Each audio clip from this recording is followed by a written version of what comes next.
Olá, meus irmãos e irmãs, boa noite a todos, sejam todos muito bem-vindos. Hoje um dia chuvoso, muita chuva, não somente hoje, né? Desde o início da semana, a gente vem sofrendo com algumas chuvas, as chuvas bem fortes, mas louvamos a Deus, porque Deus o trouxe até aqui. Você, meu irmão e minha irmã também que nos acompanha pela internet, seja bem-vindo.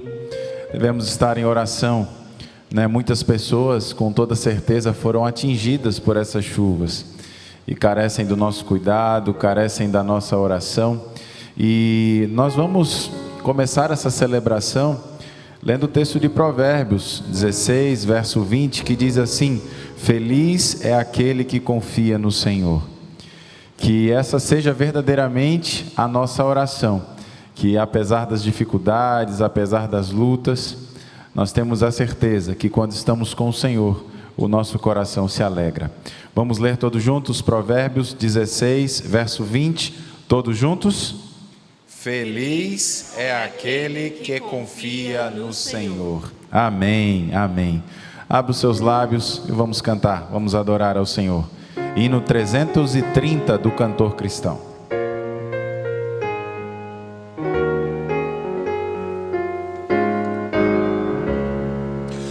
Quando nos cercar o mal, ao rugir o temporal, em Jesus é confiar, nunca poderá falhar.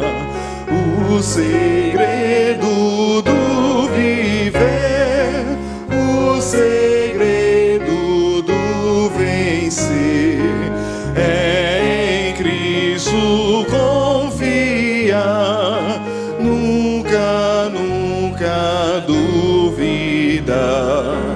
Quando a dor ou a aflição vem turbar o coração, é preciso confiar, a Jesus tudo entregar.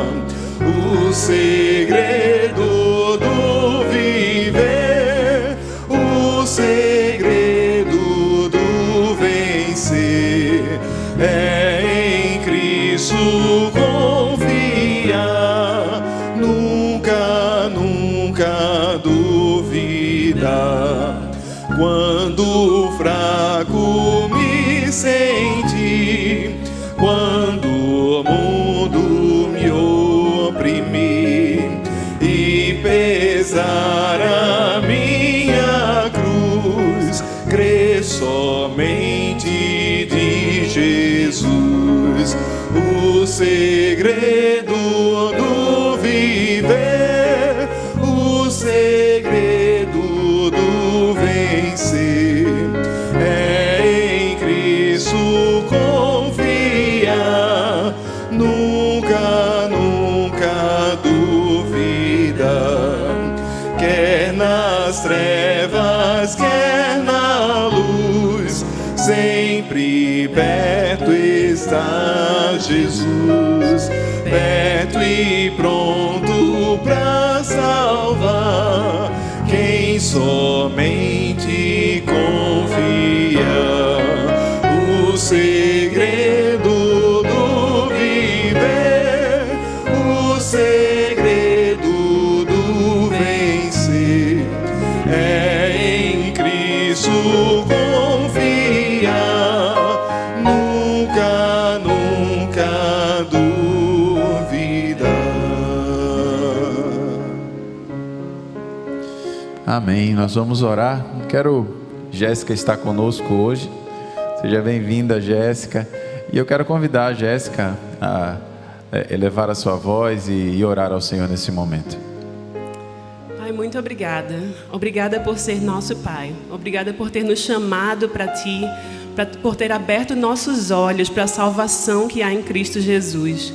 E por isso hoje nós podemos louvar a Ti, nós podemos falar diretamente contigo através de Jesus e nós podemos aprender de Ti o caminho a viver, porque o caminho, a verdade e a vida são Jesus e nós podemos andar com Ele por causa da Tua graça e glória sobre nós. Por isso nós pedimos, Senhor, ensina-nos a crescer no Teu caminho, em Te conhecer mais e a seguir-Te mais de perto, Pai. Que esse culto seja um instrumento Teu para nos ensinar e também seja agradável a Ti como uma oferta nossa de gratidão por podermos Te conhecer. É o que nós pedimos em nome de Jesus. Amém.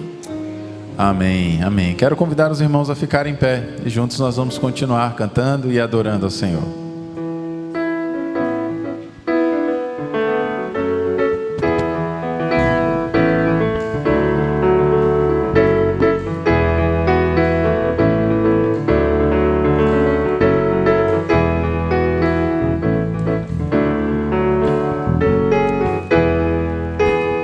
Eu vejo a glória do Senhor hoje aqui, a sua mão, o seu poder sobre mim.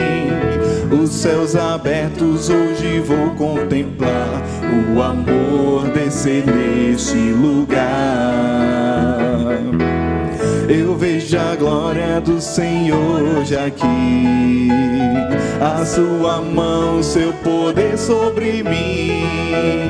Os céus abertos hoje eu vou contemplar, o amor descer nesse lugar.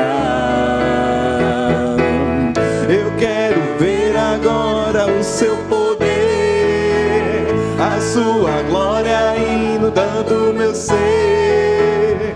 Vou levantar as mãos e vou receber, vou louvando o seu nome, pois eu sinto o Senhor me tocar.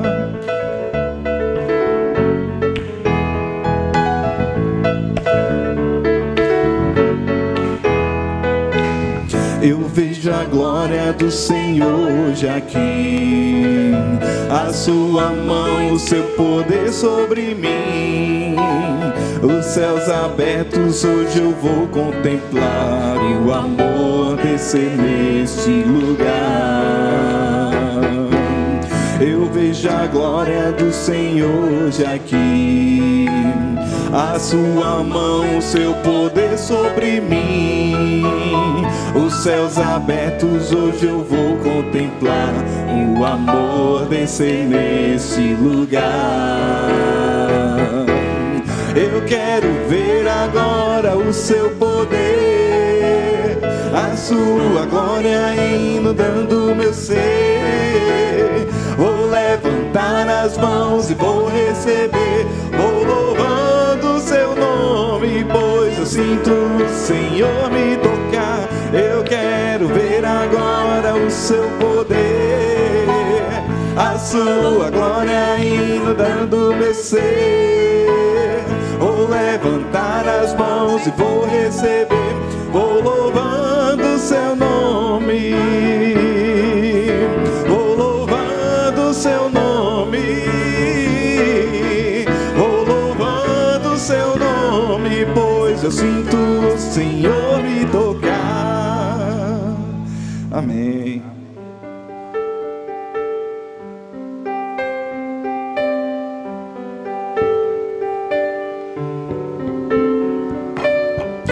Quão amáveis são os teus tabernáculos, Senhor dos exércitos.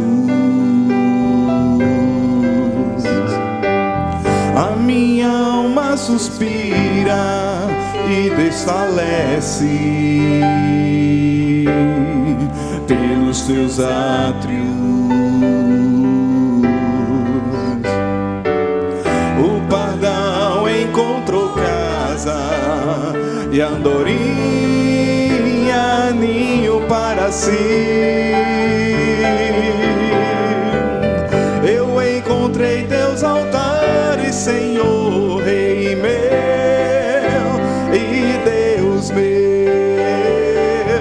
Eu encontrei teus altares, Senhor, Rei meu e Deus meu.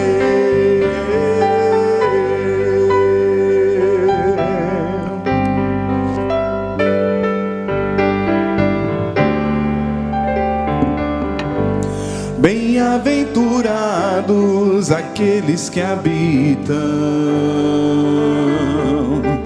em tua casa,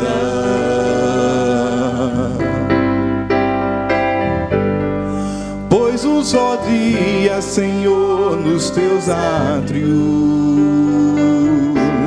vale mais que mil. O pardal encontrou casa e a andorinha ninho para si. Eu encontrei teus altares, Senhor, Rei meu e Deus meu. Eu encontrei teus altares, Senhor, Rei meu e Deus meu.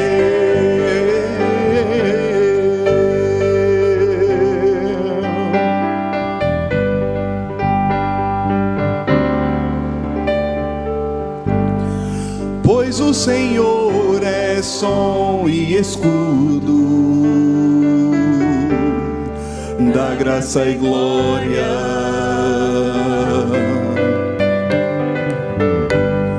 Não negará bem algum aos que vivem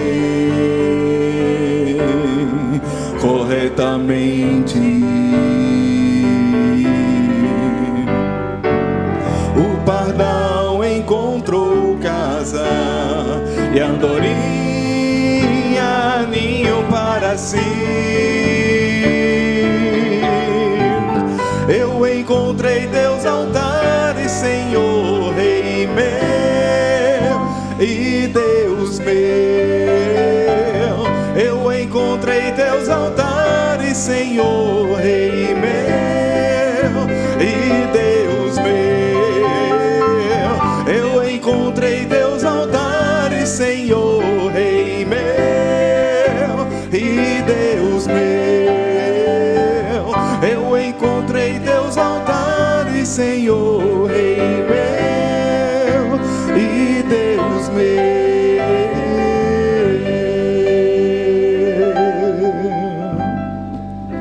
Glórias a Deus. Amém. Os irmãos podem sentar. E eu quero convidar os irmãos nesse momento a voltarmos hoje a fazer o que a gente fazia ali antes da pandemia, que era dividir os nossos grupos de oração, ali entre 2 ou 3 pessoas. Então eu quero desafiar você agora, se você estiver sozinho no seu banco, você vai para um outro banco. Hoje a gente está num grupo menor, dá tranquilamente para a gente fazer isso. Mas antes eu quero deixar alguns pedidos de oração, para que os irmãos estejam orando nesse momento. Nós devemos estar em oração pela Liz. A Liz, ela é filha do nosso irmão Silvio e da Nicinha. A Liz, ela não se sentiu bem, está internada na Santa Casa com um probleminha no coração e está tomando ali os anti-inflamatórios, está fazendo todo aquele tratamento, mas é algo que requer bastante cuidado. Então, lembre-se sempre desse nome, Liz de Silvio e Nicinha. E devemos também estar em oração pela Sandrinha. A gente conhece ela aqui na igreja como Sandrinha, esposa de Pedro. Hoje Deus levou a sua presença a sua mamãe, a irmã Cícera. Então devemos estar em oração também pela Sandrinha e também por toda a sua família. Agora sim podemos nos dividir em grupos de oração.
lá, né?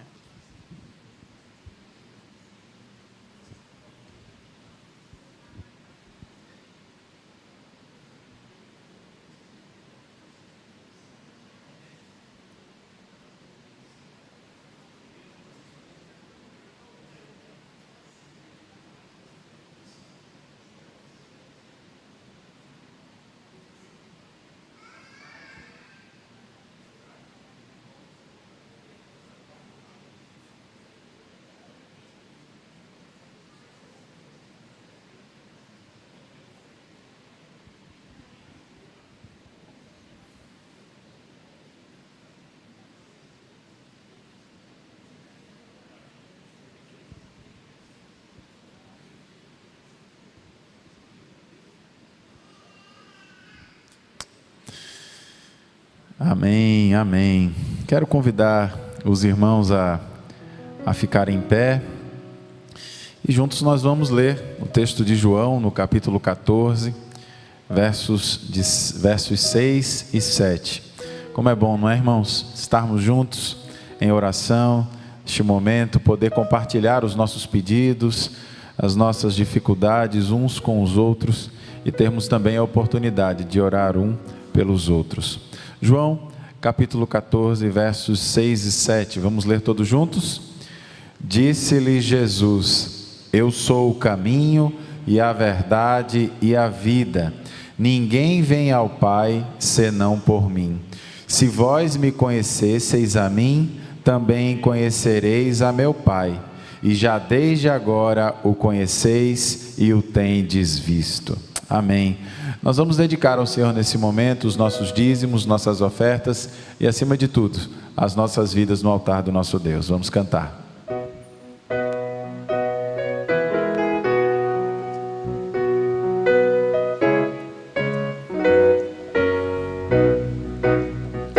Que grande amor, excelso amor, que Cristo nos mostrou, para se tornar o Salvador, a vida não negou.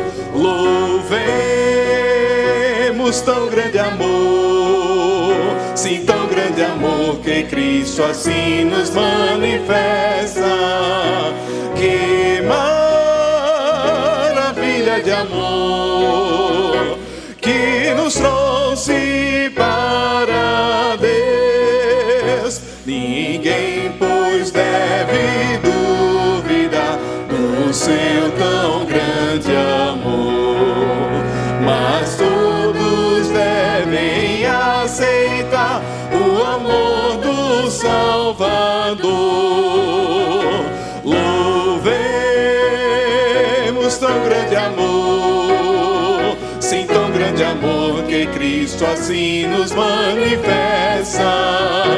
Que maravilha de amor que nos trouxe para Deus. O que esse amor de nós fará é nos vedado ver, mas Cristo em breve voltará e nos fará saber. Louvemos tão grande amor, sim, tão grande amor, que Cristo assim nos manifesta. Que maravilha de amor que nos trouxe para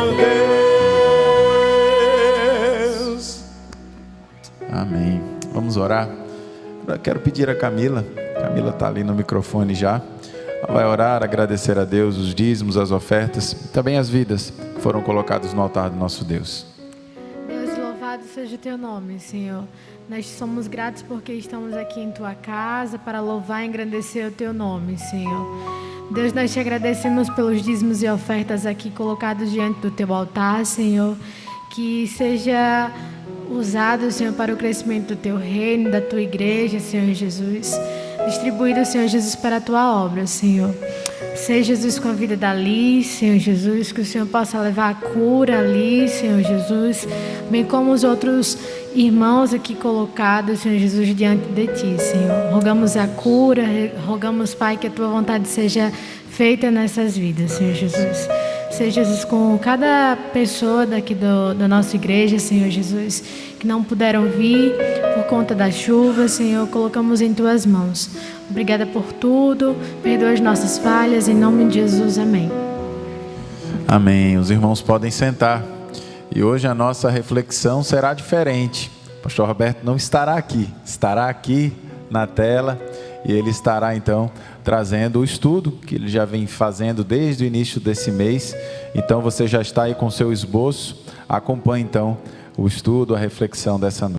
Graça e paz, irmãos, graça e paz. Mais uma vez juntos para estudarmos um pouco de teologia sistemática, mergulharmos naquilo que é a antropologia teológica, antropologia bíblica. E eu quero que você acompanhe o estudo de hoje tendo uma cópia, um roteiro em suas mãos. Mesmo você que está em casa.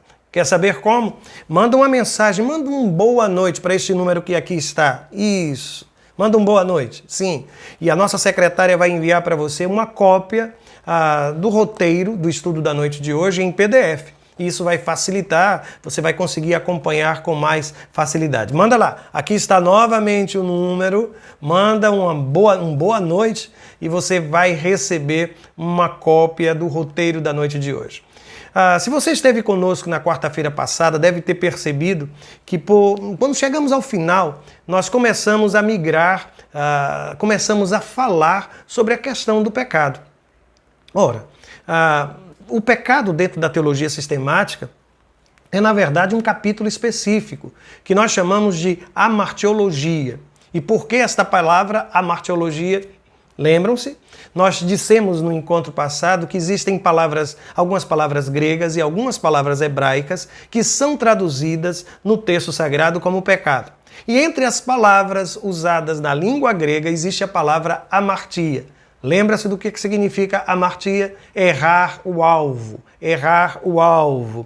Um desvio do caminho da justiça. Como no tiro ao alvo, uma falha deliberada de um indivíduo em alcançar o padrão de Deus. Nós até brincamos, dissemos que existe uma espécie de uma irmã gêmea, né? Uma palavra gêmea esta, usada na língua hebraica, que era a palavra atá, que também significa errar o alvo. É por isso que nós chamamos o estudo acerca do pecado dentro da teologia sistemática de amartiologia. Amartiologia. E então, já recebeu a sua cópia? Podemos avançar? Então amém, então amém. Se não recebeu, um pouco de paciência que daqui a pouco você vai ter em mãos. Eu comecei aqui apresentando uma definição acerca do pecado feita por Otto Arango. E eu vou ler para que você compreenda. Ele diz assim, que o pecado não consiste exclusivamente em atos exteriores, mas também em hábitos pecaminosos e em uma condição pecaminosa da alma.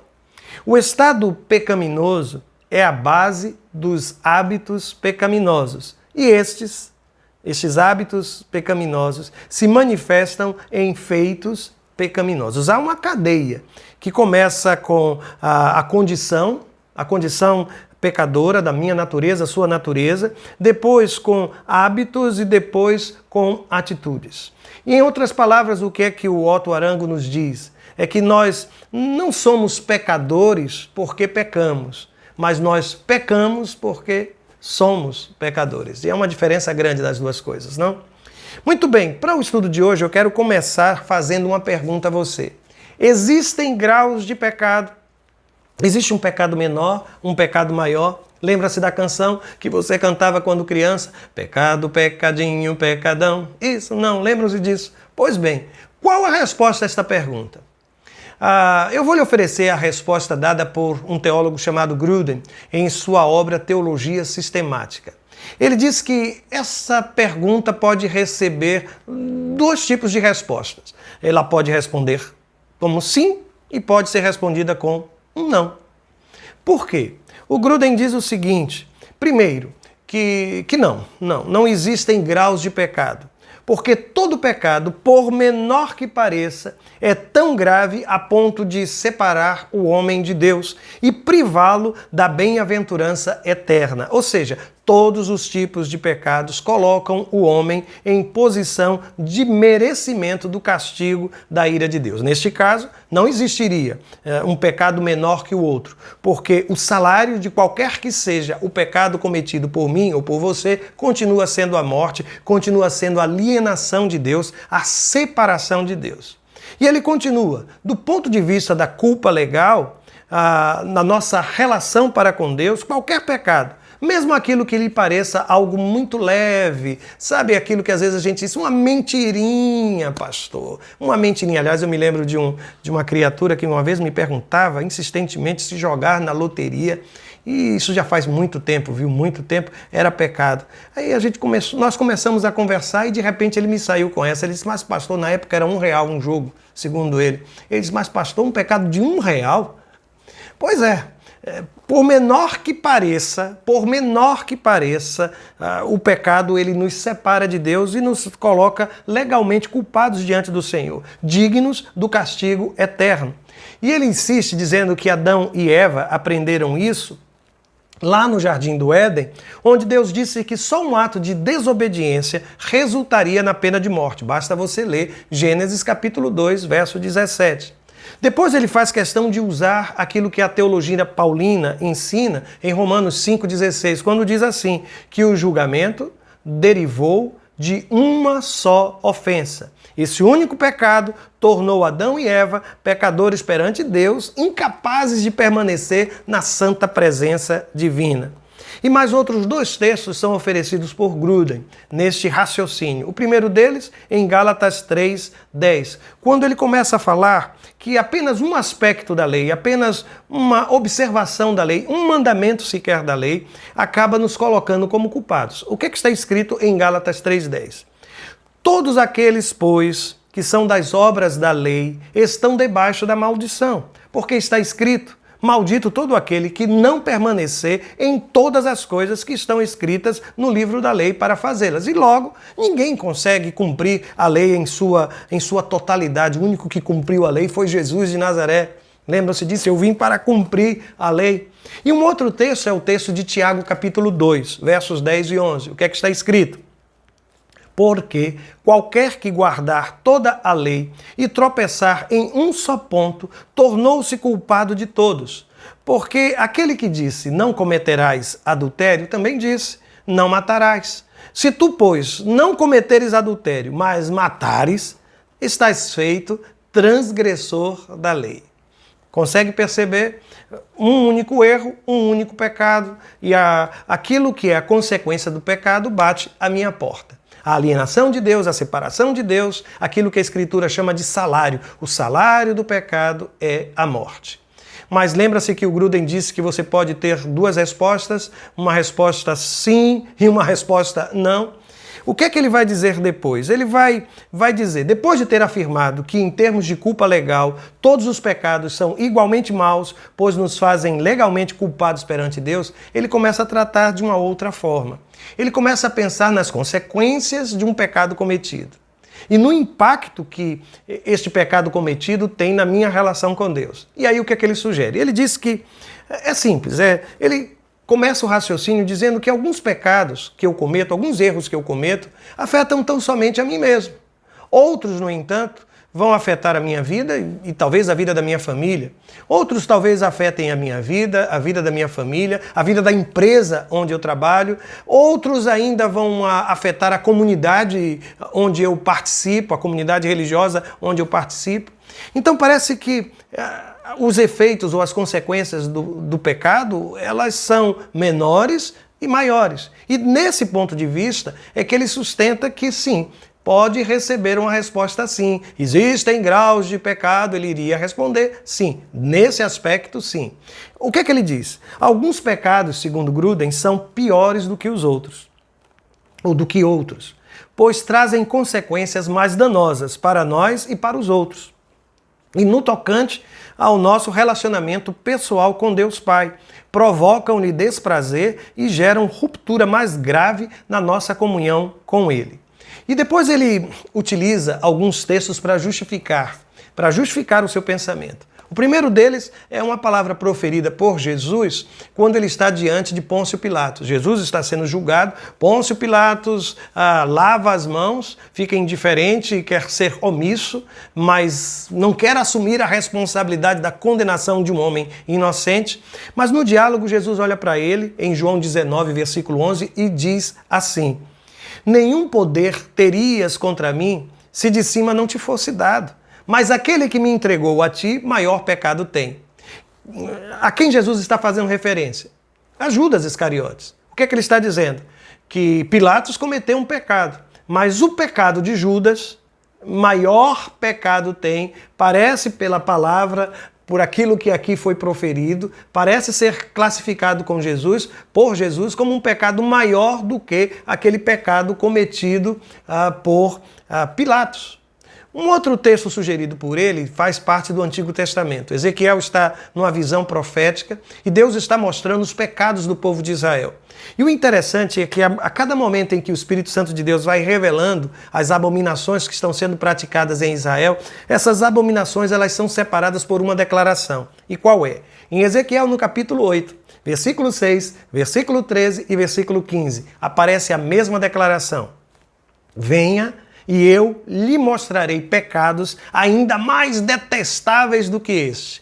E aí ele vai observando o pecado cometido por mulheres, depois os adoradores do sol, vão acontecendo numa cadeia e a cada momento o Senhor parece que vai mostrando que existem graus de pecados, diferentes de pecados. E o último texto tem a ver com aquilo que é o meu conhecimento da palavra. Em Tiago, no capítulo 3, versículo 1, e aqui deixa eu lhe dizer quanto tempo você já tem de igreja, já leu a palavra, participou de escola bíblica dominical. Você sabe que a maior parte das vezes o meu problema e o seu problema não é identificar aquilo que é certo ou identificar aquilo que é errado. A gente sabe a diferença do certo e do errado, do melhor, do pior, do bem e do mal. É uma questão de decisão. E às vezes nós acabamos fazendo exatamente aquilo que eu e você, nós sabíamos que era errado. No momento, o Espírito Santo testificou no meu coração, mas lá estava eu, mesmo tendo esta consciência, agindo de modo errado. O que é que está escrito lá em Tiago 3:1? Está escrito o seguinte: meus irmãos, não sejam muito de vocês mestres, pois nós, os que ensinamos, seremos julgados com mais rigor. Observou o que é que está escrito? Com mais rigor. Então, do ponto de vista do meu relacionamento com Deus, existiriam sim graus de pecados diferentes, inclusive que vão trazer maior juízo sobre mim ou sobre você.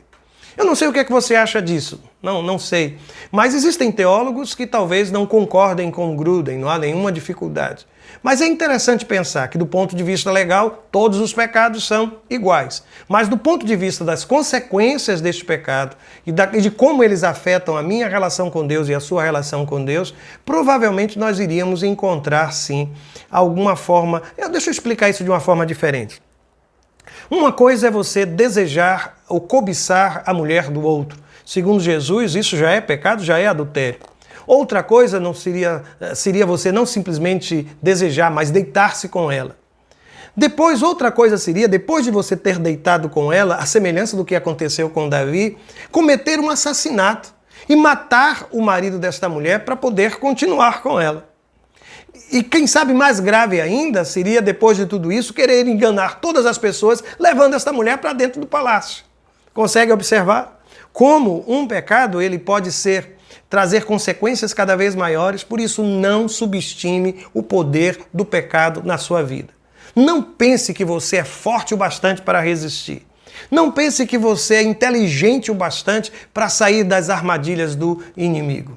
Se não for pela misericórdia de Deus, se não for pelo poder da palavra e do poder do Espírito, nós nunca vamos obter vitória sobre o pecado. Mas no apontamento que você está aí acompanhando, no roteiro, eu fiz questão de colocar aquilo que o Gruden também faz e eu acredito que o Berkhof também o fez, que é trazer um pouco daquilo que foi a teologia medieval, que é a chamada teologia católica, quando divide os pecados em 3 tipos: pecado mortal, pecado venial e pecado capital. E aqui uma definição básica de cada um destes pecados. O primeiro, pecado mortal, pela definição, inclusive, do catecismo, é pensar, desejar, dizer, fazer ou omitir algo contra a lei de Deus em matéria grave, sabendo e querendo. Entre esses pecados graves estariam, por exemplo, o suicídio, o pecado mortal, o pecado do aborto estaria aqui, o pecado de não ir, inclusive, aos domingos na comunidade, de adorar deuses estranhos, e lá aparece uma relação. Segundo a teologia católica, esse pecado mortal traz consigo a antecipação do inferno. E se alguém chegar a morrer sem ter confessado, porque a única forma de se libertar desse pecado mortal seria pela confissão, pelo arrependimento, iria sim para o inferno. O pecado venial, o que seria? Pensar, desejar, dizer, fazer ou omitir algo contra a lei de Deus, mas em matéria leve. Alguma coisa que não seja tão danosa. É interessante porque o pecado mortal seria roubar uma grande soma de dinheiro, mas um pecado venial é roubar um valor menor. Consegue entender? Pois bem, esse tem como pena agora o purgatório e não o inferno.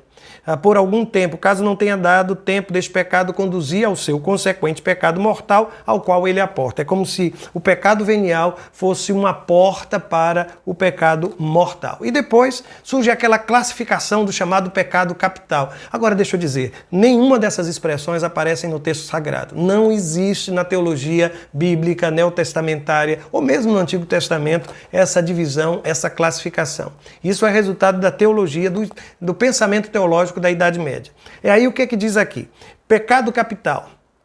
Dele se originam outros pecados e vícios, e é por isso que ele é chamado assim de pecado capital. E quais são? A soberba, a avareza, a inveja, a ira, a luxúria, a gula e a preguiça. E eu acho que esses dois últimos, né, a gula e a preguiça, talvez sejam o mais tentador, ou os mais tentadores de todos eles. A gula e a preguiça. Mas eu insisto, somente como informação, como conhecimento, que essas classificações não aparecem no texto sagrado. E eu já tenho encontrado muita gente, pastor, o que são os pecados capitais? Eles aparecem na Bíblia. Não aparecem na Bíblia, eles refletem aquele que é o pensamento da comunidade católica.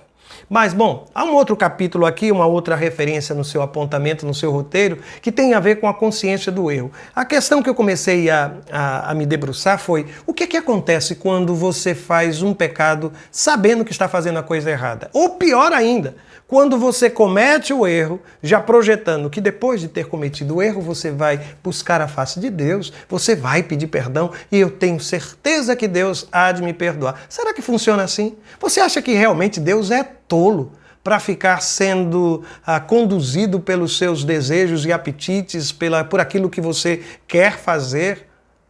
Há um texto aqui que é o texto de Lucas capítulo 12, versos 47 e 48. E antes disso, deixa eu ler o que Berkoff fala sobre esses pecados cometidos de propósito. Ele diz que esses pecados, cometidos com plena consciência do mal envolvido, com deliberação, são maiores e mais condenáveis do que os pecados resultantes da ignorância ou de uma concepção errônea das coisas. Uma coisa é você errar não tendo o menor conhecimento ou consciência de que aquilo era um erro.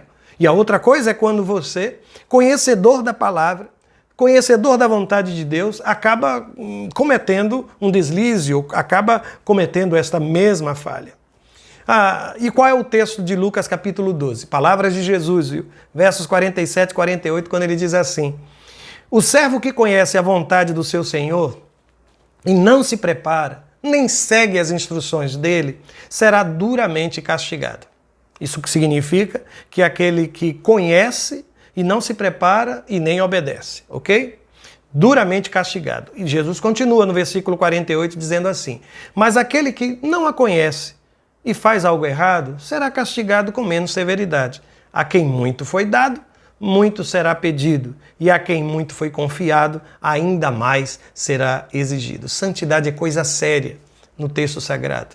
Sem santidade, sem uma vida de santidade, nenhum de nós poderá contemplar a face do Senhor. Por isso eu quero terminar sugerindo que você faça a oração do salmista, lá no Salmo de número 19, no versículo de número 12. É uma oração bela, porque é um momento em que ele diz assim: quem é capaz de distinguir os próprios erros? Quem é capaz? E aí depois ele diz o seguinte: Absolve-me das faltas que me são ocultas, daquelas que nem mesmo eu consigo enxergar. Não é reconhecer, viu? Porque às vezes você enxerga, mas não reconhece. Aquelas que me são ocultas, que os meus olhos não conseguem perceber. Que o maior desejo da minha vida e da sua vida seja viver essa vida de santidade, de pureza espiritual diante do nosso Senhor. Amém e amém.